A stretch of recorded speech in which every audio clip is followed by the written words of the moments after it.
What does Oxycontin do to the body? I'm going to answer that as mind and body as well. And to the mind, in short-term use, it can induce a state of comfort or euphoria where a person feels well. It's almost like a happy pill. However, that's a double-edged sword because the withdrawal is the opposite, where a person feels very unhappy and very uncomfortable. But getting back to the positive symptoms, I guess, the ones that people abuse it for, is because it takes anxiety and stress away. It takes worries away and panic even at times. It takes pain away is the main reason why it's used as an analgesic, because it affects the mind's perception of pain. So it affects the psyche in major ways. On the body, it can induce nausea and vomiting in people who are not used to it.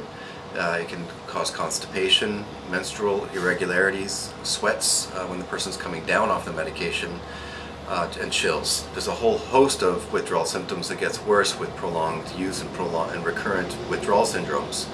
And those include paranoia, agitation, irritability, cold, clammy skin, sweats, chills again, body aches, abdominal pain, vomiting, diarrhea, and constipation again. And so there's a whole host of effects it has on the mind and body. Over the long term, it can impair a person's intellectual capacity. As far as I'm concerned, they start slowing down, they have difficulties finding their words, they will show weight loss as well. Again, there'll be moodiness and irritability, and they're just not their full-fledged self. It seems like there's a veil or they're a shadow of themselves, where long-term use of the drug can impair them. This is an abuse. If it's taken as prescribed, then a lot of those symptoms will not happen.